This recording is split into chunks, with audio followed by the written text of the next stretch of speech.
Hello दोस्तों, स्वागत है आप सभी लोगों का फिर से आपके अपने चैनल राइजिंग स्टार क्लासेस पर। तो दोस्तों, आज के इस वीडियो में मैं आप लोगों को हिंदी के बहुत ही ज्यादा महत्वपूर्ण बहुविकल्पीय प्रश्नों को बताने वाला हूं। ठीक है, तो अगर आप लोग भी 2025 में बोर्ड का पेपर देने वाले हैं क्लास 12th का, तो इस वीडियो को पूरा देखिएगा क्योंकि यहाँ से कई सारे क्वेश्चन आपको डायरेक्ट पेपर में दिखने वाले हैं। ठीक है, तो वीडियो को पूरा देखना है। सबसे पहला क्वेश्चन है कि क्या भूलूं क्या याद करूं की रचना विधा है। देखिए, विधा से भी क्वेश्चन आता है और आपको रचनाकार का भी नाम पता होना चाहिए। तो क्या भूलूं क्या याद करूं, यह हरिवंश राय बच्चन जी की रचना है। किसकी रचना है? हरिवंश राय बच्चन जी की। और किस विधा की रचना है? तो पहला ऑप्शन है संस्मरण विधा, दूसरा है डायरी विधा, तीसरा है आत्मकथा और चौथा है यात्रा वृत्त विधा। ठीक है, तो क्या भूलूं क्या याद करूं, ये जो रचना है ना, ये आत्मकथा विधा की रचना है। किस विधा की है? आत्मकथा। तो ऑप्शन नंबर सी करेक्ट हो जाएगा। बहुत ही ज्यादा इंपॉर्टेंट क्वेश्चन है, प्रीवियस ईयर के पेपर में बहुत बार पूछा जा चुका है। दूसरा क्वेश्चन है कि बाबू गुलाब राय की आत्मकथा है। मेरा जीवन प्रवाह, अपनी खबर, कुछ आप बीती कुछ जग बीती या मेरी असफलताएं। तो बाबू गुलाब राय की आत्मकथा क्या है? तो मेरी असफलताएं। ठीक है, क्या हो जाएगा? मेरी असफलताएं जो है वह बाबू गुलाब राय की आत्मकथा है। तीसरा क्वेश्चन है कि वोल्गा से गंगा कहानी संग्रह है, यानी इसके रचनाकार कौन है ये आपको बताना है। पहला है जैनेन्द्र कुमार, दूसरा है यशपाल, तीसरा है राहुल सांकृत्यायन और चौथा है प्रेमचंद। ठीक है, तो वोल्गा से गंगा यह कहानी संग्रह राहुल सांकृत्यायन का है। किसका है? राहुल सांकृत्यायन का। तो ऑप्शन सी करेक्ट हो जाएगा। चौथा क्वेश्चन है कि स्कंद गुप्त नाटक के लेखक कौन है? प्रेमचंद है कि लक्ष्मी नारायण मिश्र है कि जयशंकर प्रसाद हैं या धर्मवीर भारती हैं।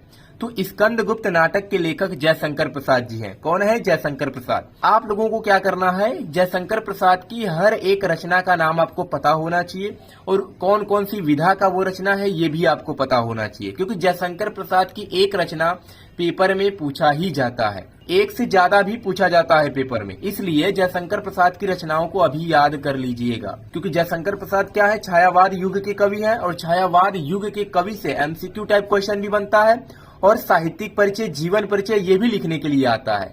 तो इनका साहित्यिक परिचय भी याद कर लेना है और इनकी हर एक रचनाओं को भी याद कर लेना है। ठीक है, पांचवा क्वेश्चन क्या है? तो पांचवा है कि सरदार पूर्ण सिंह किस युग के लेखक हैं? भारतेंदु युग की द्विवेदी युग की छायावाद युग या प्रगतिवाद युग? तो सरदार पूर्ण सिंह द्विवेदी युग के लेखक हैं। ठीक है, ऑप्शन नंबर बी करेक्ट हो जाएगा। 100 अजान एक सुजान के लेखक कौन है? भारतेंदु हरिश्चंद्र जी हैं कि प्रताप नारायण मिश्र जी हैं कि श्याम सुंदर दास या बालकृष्ण भट्ट?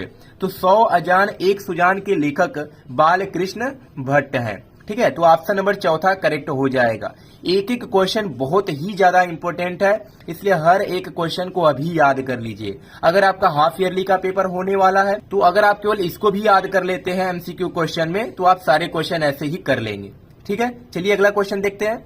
सातवां क्वेश्चन है कि कवि वचन सुधा के संपादक थे बालकृष्ण भट्ट, भारतेंदु हरिश्चंद्र, प्रताप नारायण मिश्र या बद्री नारायण चौधरी, जिन्हें प्रेम घन के नाम से भी जाना जाता है। ठीक है, तो कवि वचन सुधा के संपादक कौन थे? तो कवि वचन सुधा के संपादक भारतेंदु हरिश्चंद्र जी थे। ठीक है, भारतेंदु हरिश्चंद्र।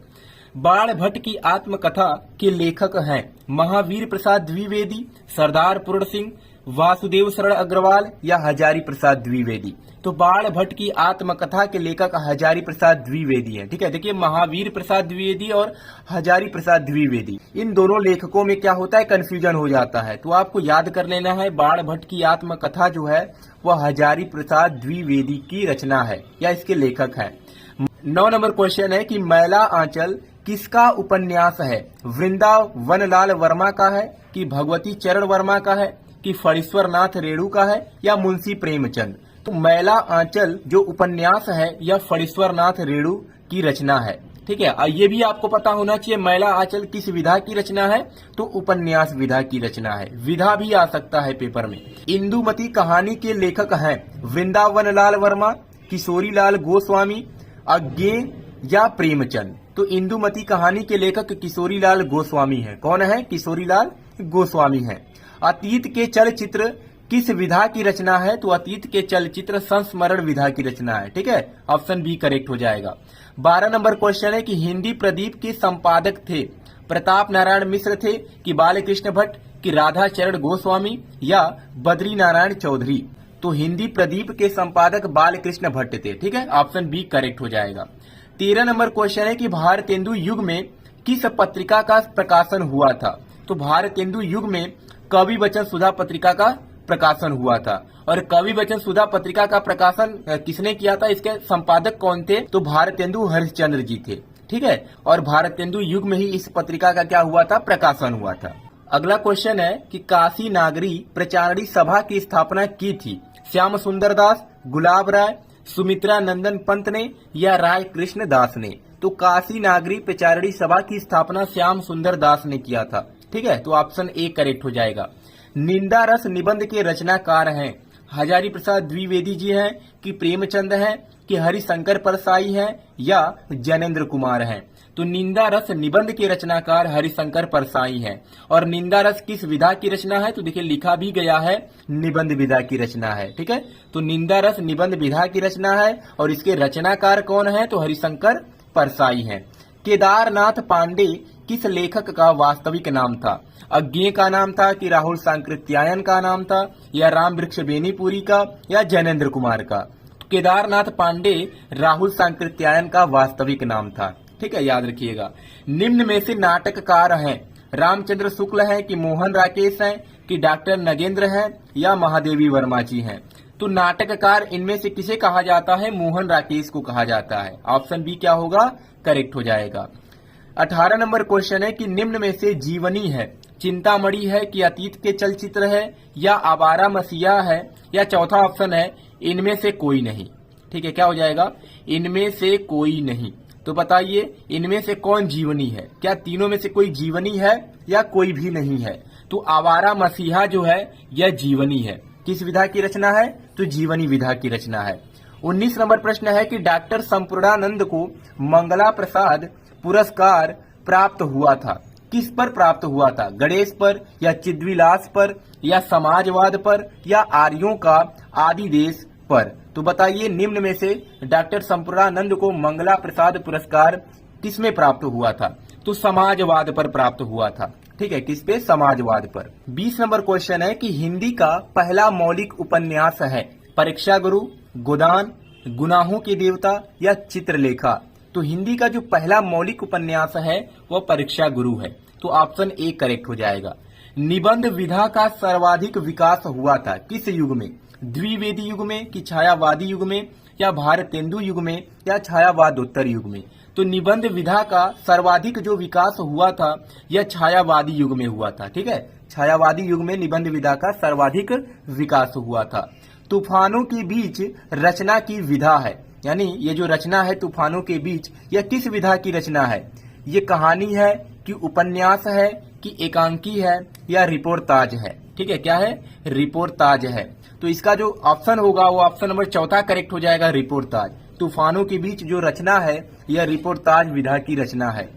23 नंबर क्वेश्चन है कि चलो चांद पर चलें की रचनाकार कौन है? धर्मवीर भारती, जयप्रकाश भारती या अज्ञेय या मोहन राकेश? तो चलो चांद पर चलें ये जो रचना है इसके रचनाकार कौन है? तो जयप्रकाश भारती हैं। ठीक है, कौन है? जयप्रकाश भारती हैं। 24 नंबर क्वेश्चन है कि कलम का सिपाही किस विधा की रचना है? ये जो क्वेश्चन है बहुत ही ज्यादा इंपॉर्टेंट है और रिपीटेड क्वेश्चन है, यानी हर साल पेपर में आता ही है। ये कहानी विधा की रचना है कि उपन्यास विधा की रचना है या जीवनी है या निबंध है? तो कलम का सिपाही जो है यह जीवनी विधा की रचना है। ठीक है, तो ऑप्शन सी करेक्ट हो जाएगा। लास्ट क्वेश्चन है कि निम्न में से महाकाव्य नहीं है, इनमें से ऐसी कौन सी रचना है जो महाकाव्य नहीं है? कामायनी है कि इंदुमती है या साकेत है या प्रिय प्रवास है? तो कामायनी भी महाकाव्य है जयशंकर प्रसाद जी का, साकेत भी महाकाव्य है मैथिली शरण गुप्त का, प्रिय प्रवास भी महाकाव्य है। तो कौन महाकाव्य नहीं है? इंदुमती। इंदुमती जो रचना है ये महाकाव्य नहीं है। तो ये 25 क्वेश्चन आपको अभी याद कर लेना है, चाहे आपका हाफ ईयरली का एग्जाम होने वाला हो ठीक है, तब भी इसको याद करना है, क्योंकि हाफ ईयरली के एग्जाम के लिए भी ये जो क्वेश्चंस हैं ये इंपॉर्टेंट है, और बोर्ड एग्जाम के लिए तो बहुत ही ज्यादा इंपॉर्टेंट है। प्रीवियस ईयर का पेपर उठा करके देखेंगे, ये क्वेश्चन बार बार पूछा ही गया है, रिपीटेड क्वेश्चन है। ठीक है, तो अभी याद कर लीजिए इसको। तो चलिए मिलते हैं नेक्स्ट वीडियो में एक नए टॉपिक के साथ, तब तक के लिए धन्यवाद।